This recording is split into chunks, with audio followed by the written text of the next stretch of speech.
Salam cinta penuh kedamaian, balik di Karma Reinkarnasi. Nah, saya pengen nanya nih, pernah gak sih ngerasain kayaknya kita udah ditakdirin untuk sial mulu, atau ada orang yang ditakdirin untuk happy-happy mulu.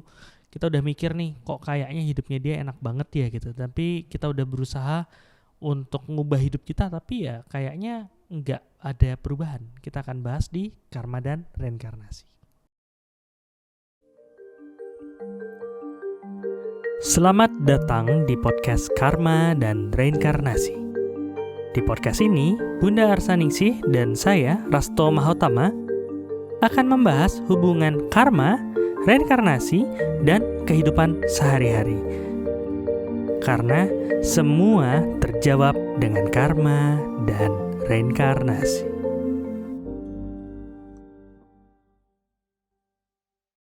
Acara ini dipersembahkan oleh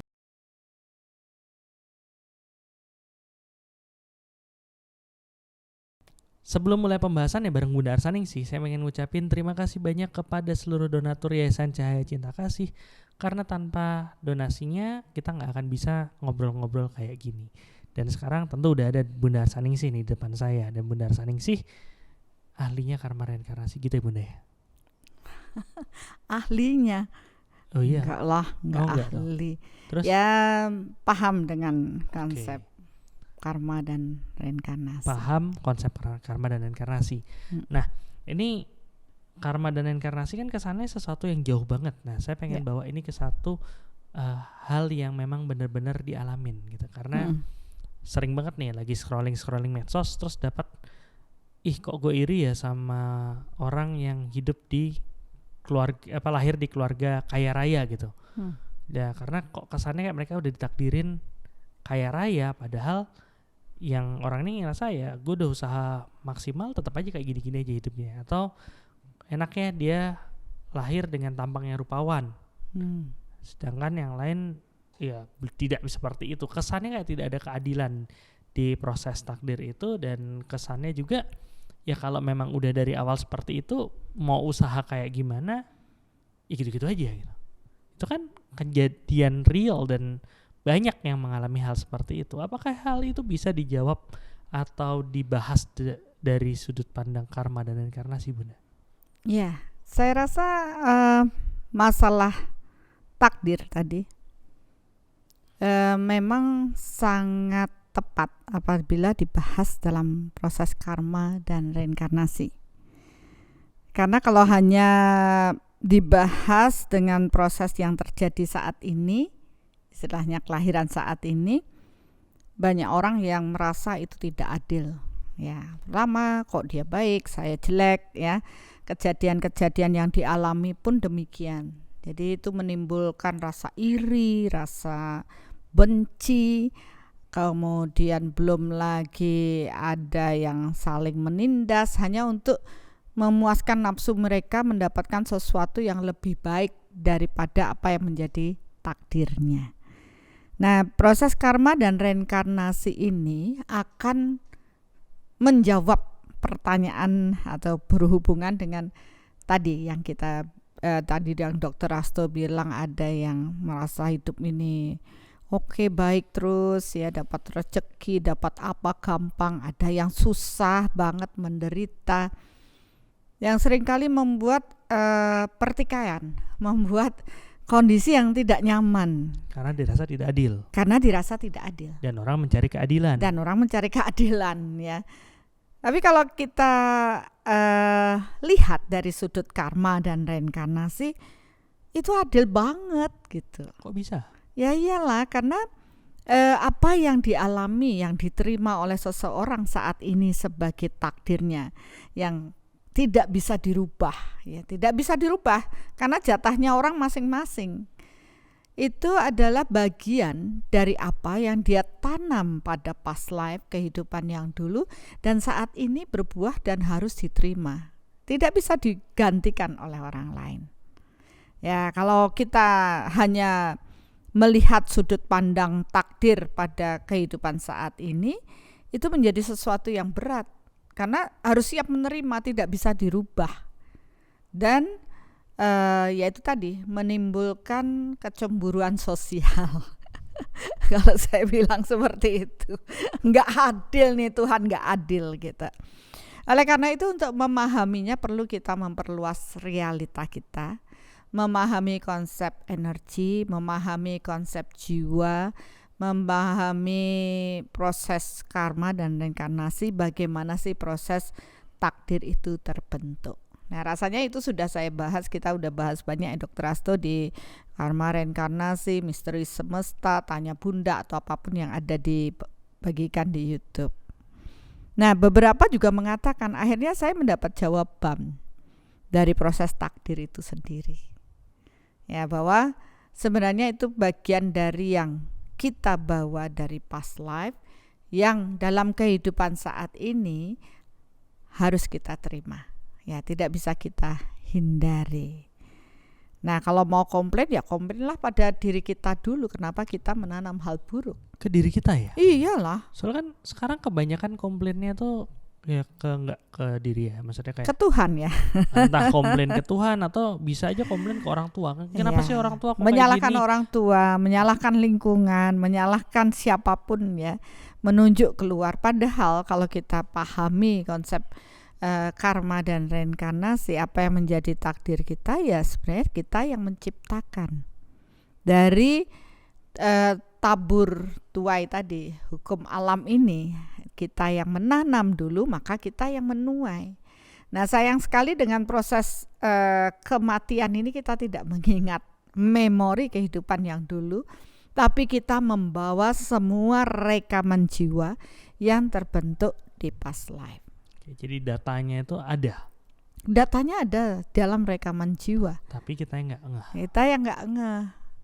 Jadi ya menurut saya itu bagian dari proses seleksi alam ya. Karena Tuhan itu menciptakan manusia ini untuk bertumbuh, untuk kesadaran yang mencapai kesadaran yang lebih tinggi. Jadi kita lahir di bumi itu kan sekolah nih. Sekolah untuk memperhalus budi pekerti, menyadari keberadaan Tuhan, akhirnya secitra dengan Tuhan dan dapat kembali pulang. Nah, kalau kita di past life itu masih dalam kesadaran jiwanya belum cukup tinggi, maka kita akan menanam banyak sekali hal buruk dalam kehidupan yang lalu. Tanpa disadari seiring dengan proses bertumbuhnya kesadaran manusia, maka hukum alam ini memetakan sejenis menarik sejenis. Ketika seseorang jiwa ini memiliki kemampuan spiritual atau sudah mulai berkesadaran yang baik, maka kesejenisan dengan hal yang bisa dia terima itu akan datang. Jadi alam ini akan memetakan. Jadi bukan Tuhan loh yang milih kamu lahir di sini, lahir di situ, kamu kaya, kamu miskin, bukan Tuhan. Tapi diri kita sendiri. Oke, ini menarik nih statementnya Bunda. Karena kan bagi beberapa orang itu keanekaragaman ke sesuatu hal yang kelihatannya tidak adil ini adalah bukti kebesaran Tuhan. Karena Tuhan yang punya kuasa lebih daripada yang lain untuk menentukan, kamu lahir di sini aja deh, kamu lahir di sini aja deh gitu. Kalau semua itu adalah hasil dari karya kita sendiri, terus Tuhan di mana? Itu pertanyaan. Ada orang yang pernah nanya saya seperti itu. Ya Tuhanlah yang menciptakan kita, makhluk-makhluk ciptaan Tuhan ini, dan menciptakan hukum yang berlaku pada semua makhluk ciptaannya. Jadi hukum Tuhan itu adalah hukum yang tertinggi yang ada di alam ini, di mana hukum inilah yang bekerja mengatur proses-proses kehidupan, proses evolusi, proses tabur tuai ya, yang diciptakan oleh manusia. Ya, manusia itu bisa diberikan akal budi, kehendak bebas, ya dia menciptakan untuk hidupnya sendiri. Dengan kemampuan mereka berpikir, ya proses mengelola diri, olah rasa. Maka orang-orang yang secara intelektual mungkin juga tidak cukup tinggi, kesadaran spiritualnya juga tidak baik, otomatis mereka masih arogan dong, masih ego dong. Mereka ingin menguasai dan banyak hal, sifat-sifat buruk yang masih muncul karena mereka belum bertumbuh. Nah, pada saat seperti itulah mereka tentunya menanam karma buruk atau menciptakan karma-karma buruk yang mereka anggap itu baik, yang tanpa disadari akan berdampak pada kehidupan yang akan datang, yaitu ketika mereka siap, mereka sudah bertumbuh, kesadaran mereka sudah paham, dan mereka harus menerimanya. Jadi nggak kemana-mana apa yang kita tanam itu, kita akan menuai. Cuma yang membedakan adalah kapan kita menuai itu tergantung pada proses pemetaan yang pemetaan bukan oleh Tuhan tapi oleh alam ini, proses hukum Tuhan yang bekerja, hukum karma, tabur tuai, kesejenisan, sejenis menarik sejenis, itulah yang memetakan kapan tuaian karma itu akan datang, ya, kesiapan dari proses jiwa itu menerima, dan pilihan pada jiwa itu apakah mereka akan menyikapi karma itu dengan bagus, tuaian dari apa yang dia jalani itu dengan baik atau tidak, atau bahkan karena bereaksi negatif atas tuaian takdirnya, dia bersikap lebih buruk dan akhirnya menambah dari tabungan karma buruk yang harusnya dia minimalkan. Ya, ini kan proses belajar, Dr. Hasto. Proses belajar, kita lahir itu sebenarnya proses belajar aja. Apabila terseleksi lebih baik lagi, maka kesadarannya mereka meningkat, cakranya semakin aktif, ya, ada kesadaran bertumbuh, dia bisa menyelesaikan masalah-masalahnya, walaupun beberapa ada yang menanam baik, ada yang tidak, masih salah, nanam lagi yang buruk, lahir lagi, bertumbuh lagi. Sebenarnya ini bagian dari proses seleksi alam juga loh. Maksudnya tentunya Tuhan menginginkan dong kalau yang bisa kembali menyatu dengan Tuhan adalah mereka-mereka jiwa-jiwa yang tenang, jiwa-jiwa yang penuh dengan cinta, jiwa-jiwa yang sudah bijaksana, yang mereka tidak lagi mengutamakan ego, ya, mereka yang berserah. Kan itu sebenarnya sudah tahapan step by step, ya, diberikan di ajaran semua agama, ya. Pertama cinta kasih, mengenal diri, kemudian muncul lagi agama yang lebih menonjolkan pada cinta kasih, muncul lagi agama yang berhubungan dengan proses berserah, ya. Itu sebenarnya tahapan proses pembelajaran yang harus kita pahami untuk proses pendewasaan jiwa kita. Jadi untuk menyatu dengan Tuhan itu nggak serta-merta, ya. Maksudnya dalam artian untuk pulang itu ya udah meninggal udah pasti pulang, itu belum tentu, ya. Belum tentu. Dan ya, selama masih penasaran ya nggak pulang. Ya nggak pulang. Udah ya masih bingung aja. Gentayangan, ya. Kita udah sempat bahas ya tentang arwah gentayangan, ya. Ya. Mungkin nanti di bawah akan ada linknya di deskripsi. Cuman saya jadi penasaran, takut juga penasaran saya. Jangan-jangan nanti enggak lah, ya, okay. Enggak boleh diafirmasi negatif. Tadi Bunda bilang bahwa semua yang dilakukan itu akan dikembalikan. Maksudnya akan dipertanggungjawabkan, akan dapat balasannya gitu.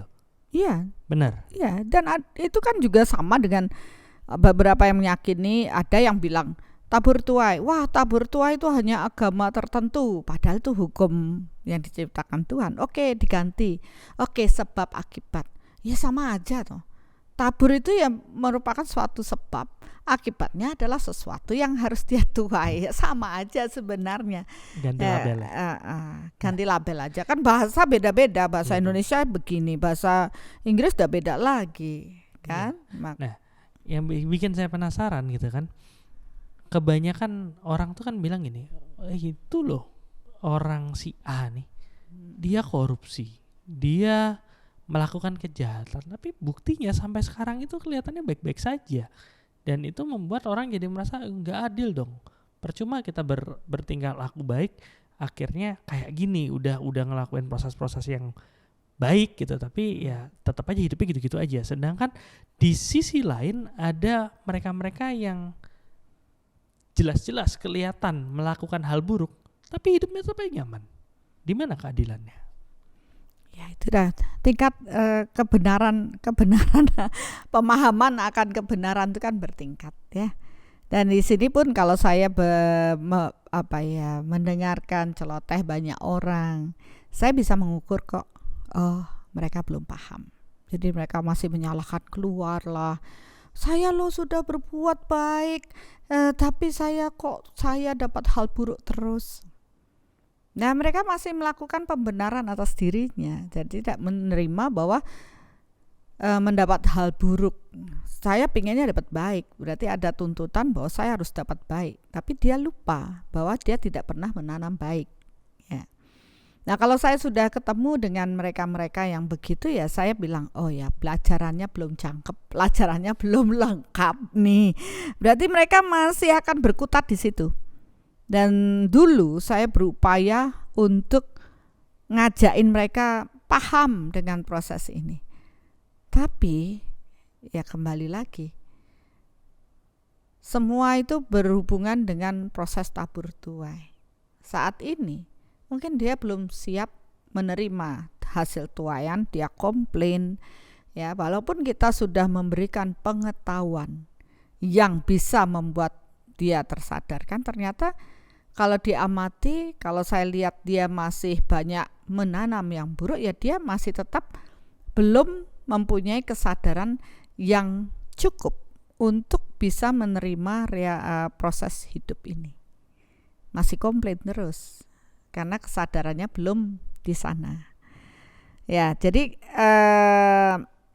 dengan tabur tuai atau takdir ini memang tidak cukup hanya dilihat pada kehidupan saat ini, yang akan membuat semakin banyak kebingungan, membuat orang selalu komplain, apalagi komplain sama Tuhan, orang tua atau siapapun, menyalahkan di luar, padahal dia menerima semua apa yang menjadi takdirnya. Nah, kehidupan saat ini memang tidak tergantung ya, menurut saya tergantung pada tingkat kesadaran seseorang. Kalau tadi yang saya bilang dia cukup menyadari ilmunya sudah cukup, maka dia akan mengatakan, oh ya inilah saya. Ya, untuk mengenal, oh ya memang inilah saya. Ya, beberapa buku literatur Barat pun saya baca, mereka akan mengatakan, oh dia datang, inilah saya menerima. Tapi belum cukup dalam. Kenapa saya harus menerima? Kenapa saya harus memaafkan? Kenapa saya ketemu orang, aku memaafkanmu, aku mencintaimu, ya beberapa pembelajaran seperti itu. Padahal apapun yang dia terima, itu adalah sesuatu yang dia tanam, yang dia ciptakan. Berarti kalau cuma sekedar aku minta maaf tanpa ada pemahaman lebih dalam lagi, seringkali itu tidak dilakukan dengan penuh kesadaran, hanya di mulut saja. Sedangkan proses karma reinkarnasi itu harus paham sekali. Kapan dia menyadari bahwa ini adalah tanaman yang harus dia terima, atau dia menyadari bahwa ini adalah bagian dari hal yang baru dia tanam untuk kemudian dia akan menuainya. Ya. Jadi pemahaman itu menjadi sesuatu kunci ya. Ya, kuncinya sesuatu itu yang penting. Nah, sekarang kalau ngelihat orang nih, manusia kayak bukan manusia aja ya. Ngelihat manusia ini begitu mendapatkan sesuatu hal buruk ataupun hal baik dalam dirinya. Itu saya kalau ini menurut saya sendiri kita bisa kelompokin jadi kelompok pertama adalah kelompok yang gak terima. Baik entah dia mengajukan komplain atau tidak, tapi dia gak terima. Bisa aja dia diem gak komplain sana sini tapi di dalam ngedumel. Ada kan? Ada banyak. Kelompok 2 adalah kelompok yang bilang udahlah ini takdir gua, udah gak bisa diapa-apain lagi. Ya udah gua mau ngapa-ngapain juga gak akan bisa. Pasrah. Iya. Pasrah ini. Pasrah. Ya. Bukan menerima, beda. Bukan menerima. Pasrah itu tidak ada upaya. Oke, beda. Kalau menerima sama pasrah itu beda. Kalau beda. Di bayangan saya soalnya sama kan, sama-sama Oh ya. Kalau orang itu pasrah, dia biasanya sudah berupaya segala macam. Awalnya menolak nih, ya kan, menolak dia. Makanya saya usaha dengan begini, begitu. Karena tidak langsung bisa menerima. Nah, ketika upayanya itu sudah tidak membuahkan hasil, barulah dia pasrah. Ya sudahlah. Gitu. Itu kan beda. Energinya beda masalahnya. Oh, energinya beda. Energinya berbeda. Walaupun secara fisik, secara kelihatannya tuh bisa aja kelihatannya mirip-mirip ya, Bun. Ya kalau fisik lah bisa diatur lah. Orang buktinya aktor itu kan ngatur secara body language-nya begini, itu mengatur. Sedangkan proses energi itu meradiasi begitu saja. Tidak diatur. Ya kalau dia sudah paham ya, dia mulai mengolah rasanya, maka itu batinnya akan terulah ya, otomatis radiasinya akan berbeda. Ya. Tambah satu lagi dong. Satu lagi kan yang apa tadi saya sih nulisnya terima, ternyata beda, bukan terima, itu pasrah.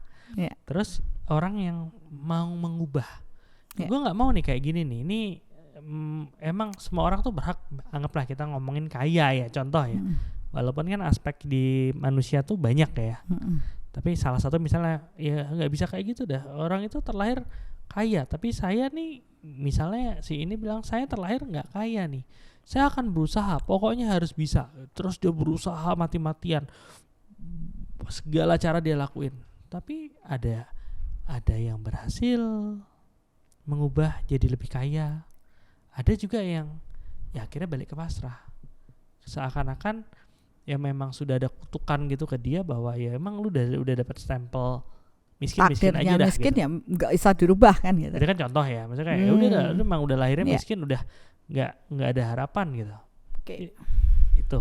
Terus ada juga yang memang ya kalau tadi yang saya masukkan kelompok yang menerima itu ternyata menurut Bunda bukan menerima, berarti ada kelompok lagi yang menerima ya. Iya dong. Nah cuman yang mengubah itu gimana tuh Bun? Kalau memang ya tadi Bunda bilang kita kan gak bisa puas gitu aja, dan kita harus ngelakuin proses memperbaiki diri segala macam. Banyak yang udah berusaha untuk mengubah mati-matian, bahkan ngelakuin hal-hal yang kadang-kadang kita wah bisa kepikiran ke sana ya gitu. Kalau dibilang gak usaha, mereka usaha loh Bun. Tapi kok ada aja yang kayak susah untuk ada perubahan itu, gimana? Iya, ya itu segala sesuatu di alam ini butuh waktu untuk menjadi berfisik. Ya, contohnya seperti ini. Kalau kita nanam satu butir mangga, maka dia butuh waktu dari berkecambah sampai menjadi pohon besar sampai berbuah ya sekitar 5-6 tahun lah ya. Begitu juga dengan karma yang kita tanam atau perbuatan yang kita tanam ya, dari niatan yang kita tanam. Kalau sesuatu yang niatan yang buruk, yang besar, pokoknya hal buruk yang merugikan banyak orang, misalkan ngebom nih, bikin mati ribuan orang gitu ya. Mau ngebom kayak mau nembakin, mau apa pokoknya melukai dan ya. Itu merupakan suatu perbuatan yang membuat orang lain banyak menderita. Dia punya itu. Tapi ingat, itu baru dia tanam, tidak serta-merta di kehidupan sekarang terus langsung dia menderita, tidak. Jadi itu baru dia tanam. Nah, dia butuh waktu, beberapa kali kelahiran dengan waktu yang tepat, sesuai dengan kemampuan untuk menerima penderitaan yang besar ini. Mungkin aja bisa 100 kehidupan setelah ini, setelah dia siap secara spiritual, barulah hal ini muncul. Karena hukumnya kan sejenis menarik sejenis. Kalau tidak ya kasihan lah, manusia ini pasti nggak akan bermasalah, dan itu pun harus kesejenisan dengan proses penderitaan yang sama dengan apa yang dia tanam. Orang-orang yang sama dengan pada saat tanaman itu dilakukan. Ya, pada saat pemetaan alam ini berjalan, ya ini kan terpeta. Dia akan terpetakan ke proses yang tiba-tiba itu berkesesuaian. Sehingga dia akan menerima penderitaan dari banyak orang. Gitu, yang dulu terlibat pada kasus di past life. Ya itu butuh waktu loh itu. Dan waktu yang tepat, penderitaan yang tepat, ya. Kemudian kemampuan dia untuk menghandle tepat. Ya, semua butuh waktu. Nah, sekarang kan kembali pada manusianya ini. Bisa menerima enggak? Bisa dengan edukasi, paham dengan prosesnya. Kalau belum ya pasti dia akan lebih menderita lagi. Gitu. Dia akan membentuk karma baru yang jelek lagi. Tapi kalau proses spiritualnya bertumbuh pada saat itu, ya dia akan bilang, oh ya, saya tahu itu dulu saya yang melakukan, sekarang saya memperbaiki diri. Perbaiki diri, dia berupaya menanam yang tepat, yang bisa mengcover hal buruk yang dia tanam. Nah, ini juga perlu tanaman yang tepat lagi. Gitu. Jadi banyak orang yang nggak ngeh di situ bahwa kita harus memperbaiki itu sesuai dengan hal buruk yang kita miliki. Misalnya orang yang berhubungan dengan sakit, terusan saya sakit, padahal dulu pas life-nya dia nyakitin banyak orang. Maka supaya dia bisa mengubah takdir buruk ini menjadi nasib baik yang lebih baik, ya dia harus berupaya untuk, ya memang harus menerima dan kemudian mulai berlatih. Mungkin awal-awal dia sakit, dia masih terpuruk, tapi lama-lama dia mulai berserah. Ya, berserah, dia tidak menghakimi, kan mulai dia menanam hal baik untuk dirinya. Barulah ada perubahan. Tapi kalau dengan proses sakit terus dia nyalahin orang, ini kan malah menambah karma buruk, lebih buruk lagi. Otomatis dia akan susah untuk mengubah nasibnya. Jadi untuk mengubah nasib baik, ya, dari karma, dari takdir yang buruk, perlu pemahaman lagi, perlu pengetahuan lagi yang harus ditambahkan sehingga dia dapat melakukan proses-proses yang tepat untuk mengubah nasibnya menjadi lebih baik. Ya, ini jadi menarik yang tadi Bunda bilang kan, dia melakukan sesuatu, ya akhirnya yang didapatkan sesuai dengan apa yang dia lakuin. Ya. Berarti kayak orang bilang dulu apa sih, an eye for an eye, mata dibalas mata kan gitu kan. Cuman kan kenyataannya nih, ada orang yang mikir gini nih, misalnya, oh ngelihat si orang nih dia ngelakuin satu kejahatan gitu, misalnya gebukin orang di jalan gitu, terus orang ada yang berpikir bahwa wah dia udah ngelakuin satu kejahatan nih, harus impas, gebukin yuk gitu. Karena kan dengan dia ngelakuin sesuatu, dia harus dapat balasan yang sama, digebukin lah orang itu gitu. Dan itu bagi society, bagi beberapa orang dianggap udah impas itu. Enggak kayak gitu mainnya. Tidak lah, ya tidak segampang itu. Ya jadi apa yang dikatakan oleh Dr. Hasto itu banyak terjadi karena pemahaman mereka masih sempit, ya. Istilahnya balas dendam. Ketika kamu mungkin lebih ekstrim lagi, kamu nyenggol saya bacok kamu lah gitu. Sekarang kan lebih ekstrim lagi pembalasan dendamnya gitu, bahkan sampai mati lah gitu atau apa. Ya sebenarnya kalau kita lihat begitu, ya mereka adalah orang-orang yang belum mempunyai pemahaman yang benar. Ya, nggak salah ya, mereka baru bertumbuh, mungkin dia memang masih harus menderita dari ulah mereka. Walaupun dikasih tahu sampai berbuih pun, saya melihat proses kesadaran jiwanya belum bertumbuh, ya mereka ya pasti akan begitu lagi. Jadi ternyata kalau rahasia dari alam ini saya melihat ya sebenarnya ya di bumi inilah tempat sekolah kita yang sesungguhnya. Dari sisi bagaimana kita bisa menerima takdir yang harus kita terima, bahwa itu adalah apa yang kita tanam dulu, kemudian kita harus memperbaikinya, ya sampai akhirnya kita paham bahwa oh, saya mulai menata pikiran, ya, niatan, perbuatan, ya, mulai dengan proses kebenaran. Dan akhirnya kita mulai menyadari bahwa oh, saya nggak bisa sendiri, saya perlu melibatkan Tuhan. Akhirnya setelah melibatkan Tuhan baru saya menyadari betapa berdosanya saya. Ternyata hidup ini adalah takdir adalah bagian yang dulu saya tanam. Sekarang saya mulai mengaca, melihat dari hidup saya, di mana hidup saya yang kurang, disitulah saya harus memperbaikinya, kan gitu. Karena hukum tabur tuai itu tepat, hukum karma itu tepat, hukum sebab akibat itu ya tepat.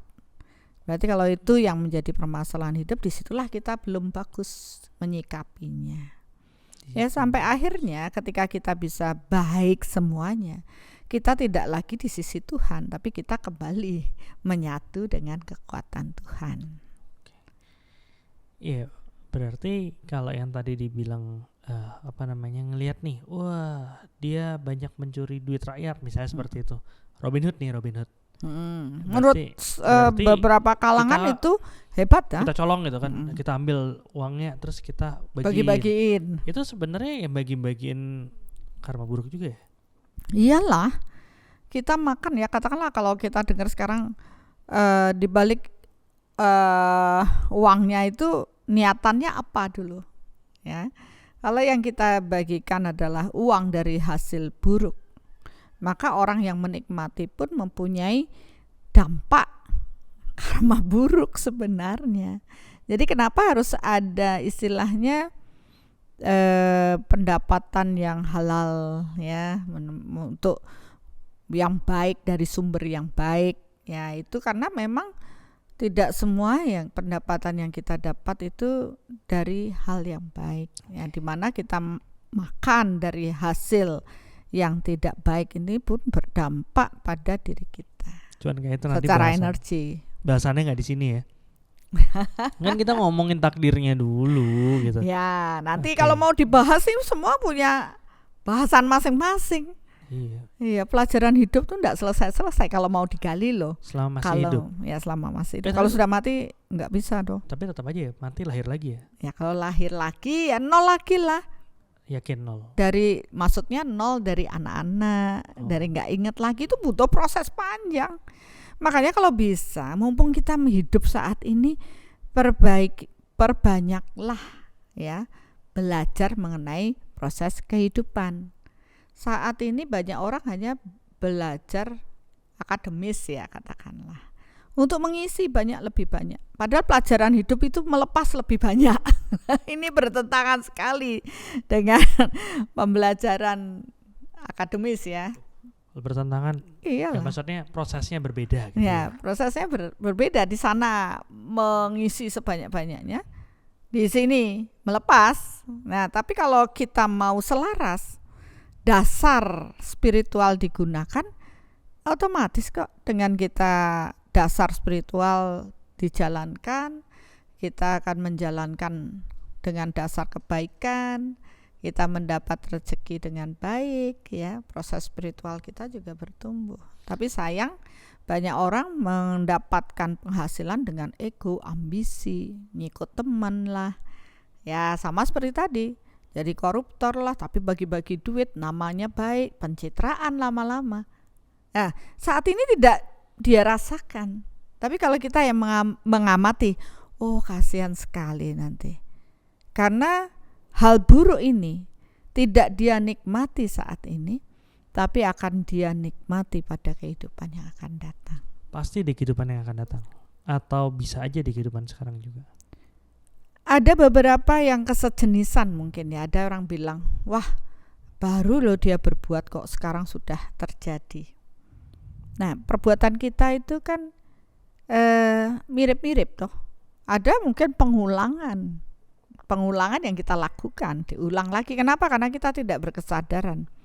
Nah, kemiripan itu mungkin kalau saya lihat sih dengan proses hukum tabur tua ini, dan butuh waktu, segala sesuatu di alam ini butuh waktu. Saya melihat bahwa itu pasti akan butuh waktu untuk matang dan kita tuai. Nah, berarti kalau dalam waktu yang sangat dekat dia sudah dapat, bisa-bisa itu adalah tanamannya dulu. Oke. Gitu. Nah, sekarang balik lagi ke proses yang tadi bilang nih, kan tadi udah kelihatan tuh orang yang komplain nggak terima, orang yang pasrah, ya, akhirnya nggak mau ngelakuin apa-apa, atau kadang-kadang malah itu agak sulit dibedakan dengan komplain, tapi komplainnya tuh komplain ke diri sendiri ya. Jadi kayak menyalahkan diri segala macam. Iya, banyak orang yang tidak awalnya tidak terima. Pastilah reaksi pertama. Terus kemudian putus asa dengan apa yang dia dapat gitu ya. Akhirnya bunuh diri lah ya, atau mungkin stres lah, atau mungkin dia akhirnya tidak percaya diri atau tidak menghiraukan semau gue. Jadi kan reaksinya banyak itu, Dr. Hasto. Nah, proses pasrah itu juga nggak bagus, karena dia akan terus mengisi dirinya dengan pikiran-pikiran buruk yang tanpa disadari dia menggali lubang untuk dirinya, ya, menggali lebih banyak, menanam lebih banyak hal buruk untuk dirinya. Kalau di medis dulu dibilang ada yang disebut dengan stage of grief. Jadi gimana orang menerima sesuatu hal yang tidak menyenangkan kan gitu. Dibilang dari awal pasti denial. Wah, kayak gitu kok, nggak mungkin lah kayak gini segala macam. Dilanjutin sama anger, marah. Habis marah mulai bergening. Harusnya kan nggak kayak gini, harusnya kayak seperti itu. Habis itu lanjut ke depresi. Baru bisa menerima. Ya. Apakah sama juga dalam proses karma itu, step-stepnya seperti itu? Iya, kalau ditanya itu proses dari secara medis ya. Kalau saya melihat dari proses secara energi itu berbeda ya, bagi mereka yang kan ini tadi kemarin sudah kita bahas, ada rekaman jiwa anak-anak, remaja, dewasa, dan tua. Ya, pada saat masalah muncul, memang ada penolakan kalau jiwanya masih pada kondisi jiwa anak-anak, remaja, tua, dewasa itu biasanya masih bergolak banget, karena cakranya memang belum cukup aktif ya. Tapi di masa yang jiwa yang lebih tua biasanya mereka sudah punya lebih bijaksana, pada waktu masih kecil pun dia sudah lebih bijaksana. Kan ada yang seperti itu. Kok ada ya anak yang padahal dikata-katain tapi dia tetap tersenyum, karena sudah bawaan jiwanya begitu. Rekaman jiwanya udah begitu. Jadi dia sudah mulai bisa menerima itu karena dia di past life sudah belajar menerima. Jadi sekarang pun dia kelihatannya lebih bijaksana daripada anak seumuran. Berarti mirip prosesnya, cuman kalau tadi kan diceritain dari satu kasus tuh keluar semua, tapi kalau ini enggak ya. Enggak semua. Tetap prosesnya seperti itu, tapi mungkin di kehidupan dulu awal-awal dia sudah seperti ini, anger dulu, habis itu denial segala macam. Iya, tetap. Tapi itu kan dalam, kalau kita ya lihat kan hanya di kehidupan saat ini. Sebenarnya prosesnya udah kita jalani panjang. Dan terlatihnya juga panjang dalam setiap kehidupan ya, tidak hanya satu kehidupan. Contoh aja kasus marah ini tidak akan selesai dalam satu kehidupan. Untuk dapat menjadikan orang itu langsung sabar, dia butuh berapa kali lahir, mungkin sampai kepentok dengan marah, sampai bermasalah dengan marah, dia belum bisa menyadari. Sampai lahir berapa kali, mungkin 10 kali, masih aja dia membawa rekaman marah itu. Padahal dengan rekaman marah dia sudah membentuk karma yang banyak sekali dengan banyak orang. Nah, begitu suatu ketika dia ada kelahiran kembali, ada kesadaran, oh ya saya kok marah-marah, saya kok menderita, barulah dia bertumbuh kesadarannya. Ya, dan bertumbuh kesadaran baru dia mulai mikir ke dalam dirinya. Nah, dengan proses memikirkan baru dia ada kesadaran untuk berubah. Barulah dia berlatih sabar. Nah, itu juga sama. Nah, masalah depresi atau tidak itu tergantung pada pilihan daripada kita manusia ya. Kalau kita tidak dipenuhi dengan knowledge atau pengetahuan, mungkin kita akan depresi. Siapa sih nggak depresi? Tadi saya lahir harusnya Tuhan tuh adil. Nah, itu kan sudah bikin depresi dengan mungkin kemakmuran. Jangankan kemakmuran, lahir dengan wajah yang tidak terlalu ganteng aja udah depresi kan gitu. Ya, jadi ada keinginan kenapa Tuhan nggak adil, saya kok dikasih tidak, saya pingin dulu saya tinggi, kok saya nggak tinggi. itu aja sudah suatu itu, yang bergolak dalam itu batin. Yang alami ya, maksudnya alami. Yang bukan karena kesalahan, yang bukan tampak seperti kesalahan orang lain. Iya. Apalagi yang kasus yang lain kan gitu. Kayak kemarin ada cerita balita pada saat bayi pada saat gunting infus kegunting kakinya. Kalau seperti itu kan tambah emosi segala macam. Ya kita nggak bahas itu ya, itu cuma mention aja. Nah, itu proses belajar yang cukup panjang. Makanya kalau saya mengamati, kalau dia di past life sudah punya rekaman bertumbuh atau belajar di past life, cenderung di kehidupan saat ini lebih mudah diarahkan. Tapi kalau itu merupakan suatu hal yang baru yang belum dia punya kesadaran untuk mempelajari. Ini mempelajari ya, misalnya dulu dia seorang pemarah nih. Di beberapa kehidupan dia bawaannya jutek dan marah-marah terus. Selama dalam kehidupan belum kepentok, belum dia merasakan bahwa hasil buah marah itu buruk, ya dia akan terus menciptakan marah. Akan tetap sebagai pemarah profesional. Ya. Nanti lama-lama mengutuk profesional. Karena mengutuk itu iyalah. Kayak yang waktu itu ya. Ya. Terus abis itu ya, kalau dia suatu titik mungkin di kelahiran yang mana dia baru merasakan kok saya buruk ya, kok begini, ada ya itu tadi spiritual awakening ya kan, barulah dia bisa berubah. Itu dari mana? Kesadaran dirinya sendiri. Karena saya melatih banyak orang untuk paling enggak satu aja, jangan jutek aja, kesusah banget gitu loh. Terus kemudian saya ngamati, ya jangan jutek, jangan marah, jangan bagaimana sih kita bisa lemah lembut, lebih nyaman lah, tidak meradiasikan meledak-ledak, itu aja susah. Itu nggak cuma ngomongin marah ya, maksudnya ada juga yang masalahnya di marah, ada yang masalahnya di sedih, takut, ya, cemas, ruwet, tidak percaya diri, sombong. Bawaannya gawan bayannya sudah sombong, nggak ngapa-ngapain. Jadi sebenarnya ya sudah sombong gitu. Sebenarnya bukan gawan bayan ya, gawan jiwa. Ya, orang kan belum paham dengan konsep jiwa, jadi orangnya bilang gawan bayan gitu. Padahal ya itu rekaman jiwanya. Ya, jadi ternyata kalau untuk mengubah tadi ya perlu proses dalam dirinya. Sebentar Bunda, yang tadi Bunda bilang apakah dia jiwanya masih remaja atau anak-anak, itu seperti yang Bunda bagikan di langkah awal mengenal jati diri. Jadi Bunda punya kelas online yang namanya langkah awal mengenal jati diri. Di kelas itu juga akan diukurkan masuk jiwa yang mana gitu ya, maksudnya pertumbuhan jiwa udah sampai mana. Itu kalau emang ada yang tertarik mau belajar lebih dalam bisa langsung ke sini soul.co.id/jati diri ya, itu bisa dilakukan. Nah tapi tetap aja nih, walaupun Bunda bilang nih kamu nih seperti ini, kamu seperti ini, kan mungkin aja nggak sih orang tuh jadi berpikir ya itu kan Bunda nggak cap-cip-cip aja iseng atau gimana? Ya enggak lah, kalau saya kan punya dasar untuk mengatakan ya. Jadi apa yang saya katakan itu kan berdasarkan radiasi energi yang dia miliki.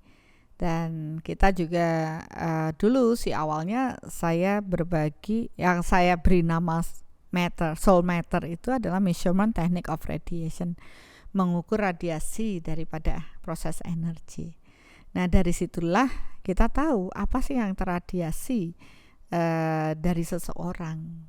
Ya, jadi kan nggak asal jeplak aja, asal mangap aja, tapi mengatakan dengan dasar bahwa ada loh energinya begini. Nah itu bagian dari rekaman jiwa. Nah kalau kita sudah tahu radiasi orang itu, maka kita akan tahu juga peta takdirnya. Nah, pemetaan takdir itu saya bagi menjadi 4 skala besar, yaitu kesehatan, hubungan, kemakmuran, dan spiritual. Dan itu bagian daripada akumulasi hal baik atau buruk yang kita bawa dari past life.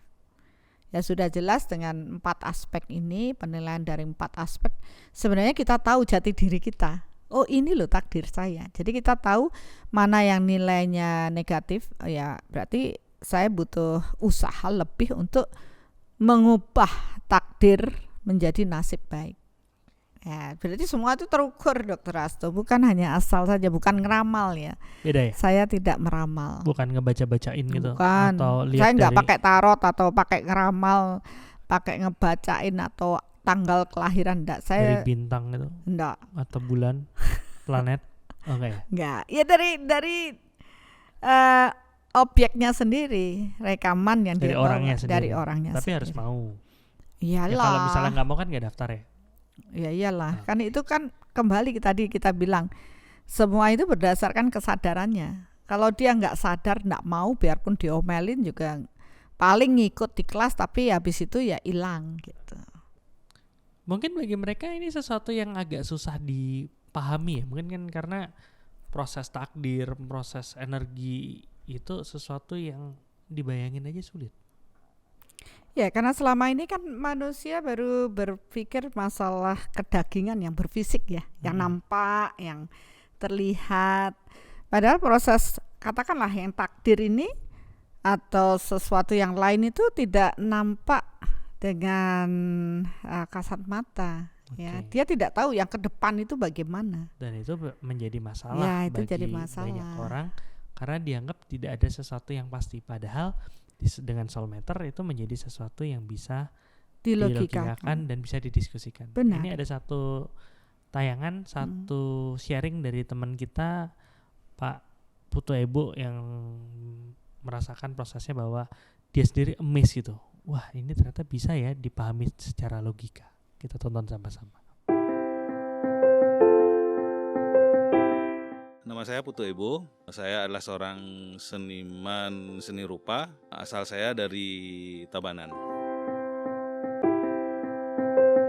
Ada sebuah ketertarikan karena beberapa kawan yang ikut dalam program ini itu saya temukan mereka itu seperti orang-orang yang mendapatkan kemudahan di dalam menjalani hidupnya. Jadi saya pikir karena orang-orang yang mendapatkan kemudahan di dalam hidupnya itu kan tentunya mereka orang-orang yang bisa menyelaraskan dirinya dengan alam semesta. Itu keinginan kita semua. Dan itu juga menjadi minat ya.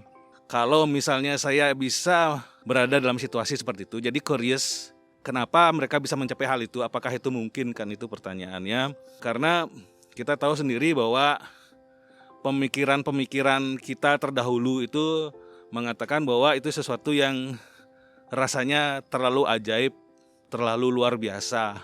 Apakah mungkin bisa saya pahami dan apakah itu sulit? Itu pemikiran saya awal. Kalau misalnya saya memajukan ego, saya bertanya tentang itu, itu tidak mungkin, hal itu mustahil. Lalu saya mengkait-kaitkan itu dengan beberapa hal-hal yang kesannya berkaitan dengan pemahaman-pemahaman yang saya dapatkan dari masa lalu. Mungkin saya akan menolak hal itu, tapi karena keinginan tahuan itu bahwa how come it can be possible gitu, bagaimana ini menjadi sesuatu yang mungkin gitu. Kemudian ya saya lanjut ke kelas ini dan ternyata apa yang saya jalani selama program ini tidak sesulit yang saya kira, bahwa penjelasannya itu ternyata simple. Yang menjadi kita itu bermasalah selama ini itu adalah sebenarnya karena ilmu yang disampaikan ini rahasia. Ya kita tidak mungkin menemukan ini, ya mungkin ada di tempat lain tapi saya tidak tahu. Tapi saya beruntung bisa menemukannya di tempat ini, bahwa saya mendapatkan penjelasannya secara lugas dan tertata.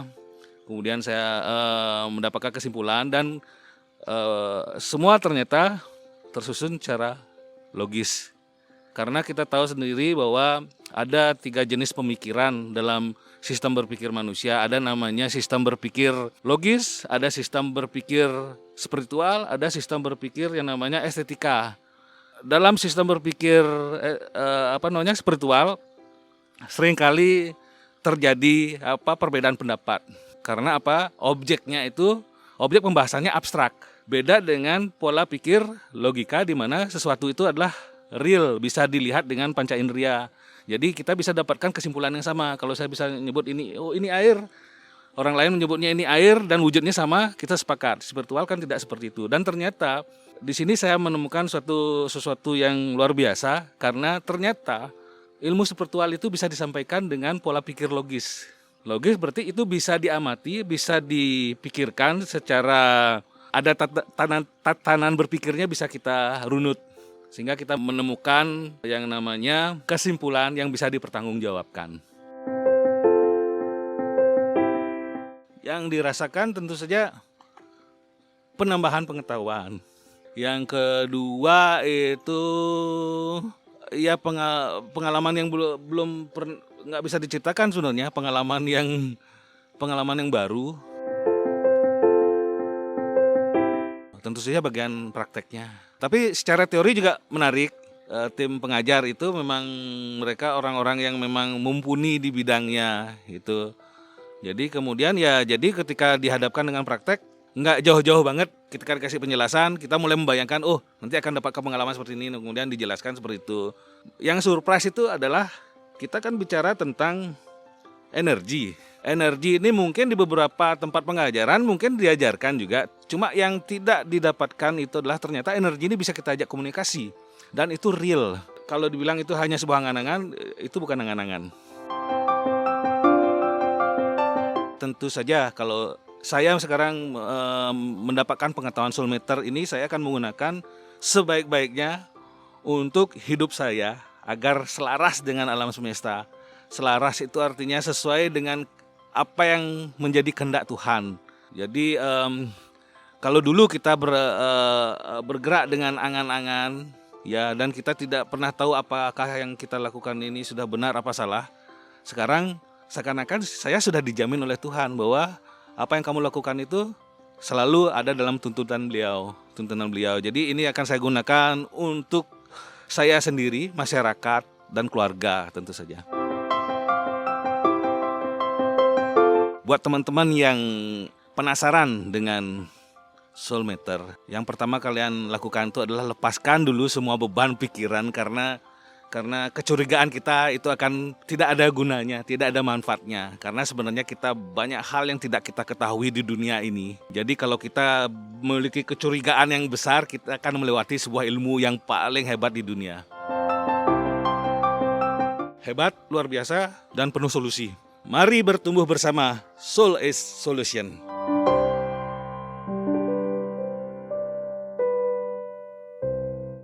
Nah, setelah dapat nih pemahaman dasarnya, pemahaman bahwa itu bukan sesuatu yang momok gitu, bahwa itu adalah sesuatu yang bisa dilogikakan. Berarti kan bisa dibuat strategi ya Buddha ya. Dalam artian strategi, saya mau mengubah nasib saya nih, saya mau mengubah hidup saya. Berarti saya harus melayakkan diri, yang harus dilakukan A, B, C, D gitu, bisa dong? Bisa. Dan itulah yang kita bagi di workshop Soul Matter. Ya, makanya tadi Pak Ibu amazing nih. Bahwa saya pikir itu di awang-awang ya. Nggak mungkin lah, mustahil lah. Tapi ternyata dengan metode Soul Matter ini bisa dilogikakan dan bisa diterima. Nah, yang penting kan itu untuk menjembatani, untuk kita bisa paham sesuatu yang secara energi di saat kita secara berfisik, keberadaan kita secara berfisik. Nah, dengan metode Soul Matter nantinya kalau belajar mereka akan mampu mengidentifikasi dirinya, ya. Kenapa saya dapat hal begini, ya? Takdir saya begini, maka dia akan menggunakan ranah logikanya dengan pengetahuan ya, tentunya ya harus ditambahkan ya. Kalau dia logiknya atau pengetahuannya baru yang sebatas berfisik, nggak kejawab itu. Karena memang ada pengetahuan lain yang lebih tepat, Luas lagi. lebih luas Iya, untuk proses. benar. Karena jawaban dari takdir itu tidak bisa hanya di ranah yang berfisik. Dia adalah proses batin ya, rekaman jiwa. Jadi ya harus dipahami dalam ranah energi. Nah, makanya pengetahuan mengenai proses energi ditambahkan agar akhirnya mereka jembatan inilah bisa mengetahui bahwa oh ternyata itu logika, dilogikakan tuh bisa gitu lah. Tidak hanya sesuatu yang diawang-awang. Nah, kalau kita sudah paham itu, barulah kita atur strategi. Lakukan ini untuk mengubah nasib, lakukan ini supaya kita nyaman menerima takdir kita. Ya, tidak malah tambah stres, tidak lagi terpuruk, tapi kita bisa bangkit dan menghadapi proses takdir kita dengan damai. Itu juga yang terjadi sama teman-teman yang udah sempat sharing di karma reinkarnasi yang pertama tuh ya, yang di fragmen, walaupun dalam bentuk fragmen, tapi sebenarnya itu adalah apa yang mereka alami di kehidupan nyata gitu ya. Iya betul, dan semua fragmen itu ya mereka sudah mengalami ya. Jadi ada energi yang kuat dalam proses rasa yang berbeda. Oke. Dan kalau misalnya sudah dengan strategi itu udah tahu nih, oh untuk kita bisa mengubah ini harus dilakukan ABCD segala macam, kelayakan kita juga berubah dan akhirnya tanpa kita ngoyok apa ya?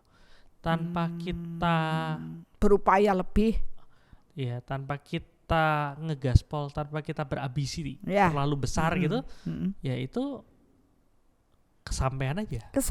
Perubahan terjadi. Perubahan secara berfisik akan nampak. Ya, secara berfisik. Ya ini kan harus kita ciptakan dulu secara energinya. Harus kita tanam dulu secara energinya. Supaya alam ini membuat itu membuahkan hasil. Tabur tuainya harus tepat. Dan itu bisa karena kita paham proses energinya ya jauh lebih singkat daripada kita mengupayakan secara fisik berharap energinya berubah untuk mengubah fisik lagi gitu. Benar. Ya, karena kalau kita ini kan sesuatu yang berbeda ya, Dr. Asto. Kalau kita menjalani katakanlah kesehatan secara berfisik kita nampak dan sudah kita alami, sedangkan apa yang menjadi takdir itu kan belum benar-benar mewujud ya. Jadi disinilah ada fase masa untuk memperbaiki. Sebenarnya ada tenggang waktu bagi saya untuk sebelum itu jadi loh. Ayo kita mengubah. Jadi yang dirubah adalah energinya. Supaya fisiknya berubah. Oke, luar biasa banget. Jadi bukan tidak mungkin mengubah kondisi kehidupan. Benar. Cuman jadi nggak perlu pasrah saja akhirnya kan. Ya. Tidak ada upaya atau menolak dan membentuk karma baru yang lebih buruk, memperburuk keadaan. Alangkah baiknya kita isi diri kita dengan knowledge, pemahaman yang tepat ya. Kemudian dengan itu kita bisa lebih paham mengapa itu bagian takdir kita. Berarti ada koreksi diri untuk memperbaiki dan mulai menanam yang tepat ya, untuk kita mendapatkan hasil yang lebih baik gitu. Ya, terima kasih banyak Bunda. Ini sharingnya kayak hari ini segitu dulu nih. Iya kan, kalau dilanjutin bisa sih ini sampai sampai besok juga masih bisa. Nggak selesai ya. Karena ya memang seperti Bunda tadi bilang kan, proses belajar kehidupan ini panjang. Cuman bisa kasih closing statement Bunda. Yang tadi belum ya? Kan belum ditanya. Oh, belum ditanya. Berarti harus nunggu tanya dulu dong. Ya, sekarang saya tanya. Silakan Bunda. Karena itu jadi tukang tanya ya. Saya jadi tukang jawab kalau gitu. Udah langsung aja Bunda. Ya, Bapak Ibu semuanya, kita sudah berdiskusi tadi berhubungan dengan takdir. Ya, banyak orang berusaha untuk mengubah takdirnya menjadi nasib baik, tapi mereka tidak dipenuhi dengan pengetahuan yang tepat untuk proses ini. Kenapa? Karena mereka baru memahami di konteks secara berfisik. Padahal urusan takdir berhubungan dengan proses secara energi, karena itu bagian yang terekam di dalam rekaman jiwa kita. Maka untuk mengubah takdir kita perlu ditambahkan pengetahuan baru di dalam diri kita. Ya, seperti tadi yang sudah dibagikan oleh Pak Ebo, bahwa ini bukan sesuatu yang abal-abal, sesuatu yang di luar dari apa ya dia bilang, dari nalar atau realita. Tetapi dengan kita paham konsep energi, semuanya dapat dilogikakan, ya. Maka untuk bisa mengubah takdir kita, penuhi diri dengan pengetahuan yang tepat dan ubah diri kita untuk dapat menanam atau memperbaiki takdir kita dengan tanaman atau taburan hal baik yang nantinya dapat mengubah takdir kita ke arah yang lebih baik. Ya, takdirnya tidak berubah ya. Nasib kita ke arah yang lebih baik. Jadi ada perubahan nasib. Ya, kalau kita tidak ada upaya, apa yang menjadi takdir kita ya harus kita terima, dan kita tahu itu buruk banget. Maka upaya kita untuk menerima, penuhi dengan pengetahuan yang tepat, pahami hal tersebut dan lakukan. Ada upaya untuk mengubahnya. Tanam lebih banyak kebaikan, maka kelak kita akan menuai kebaikan, dan inilah salah satu jalan untuk mengubah takdir kita yang buruk menjadi nasib baik. Nah, untuk itulah mari bertumbuh bersama. Ya, terima kasih Bunda. Gantian ya? Iya kan, harus sama-sama Dokter Astro. Oke. Ini tumben dapatnya singkat, tapi ya memang ini yang dapatkan waktu mendengarkan kita mau diskusi masalah takdir ini. Keinginan dalam angan enggan terenyahkan, menghindar dari genggaman di benak keliaran. Bikin pikiran tak ringan, berat dalam ikatan, tak kunjung dapatkan, semua dihalalkan. Sibuk mengejar angan, menghujat hambatan, padahal diri yang belum layak dapatkan. Atau mungkin sudah layak, tapi kurang sabar, bibit baru ditebar, keburu haus lapar. Bisa jadi tindakan yang tak tepat sasaran akan ubah hitungan kelayakan. Sampai kapan? Tenang kawan, kadang saat tentukan angan akan jadi kenyataan saat sudah tepat kelayakan. Mari melayakkan bersama, mari bertumbuh bersama. Mari bertumbuh bersama.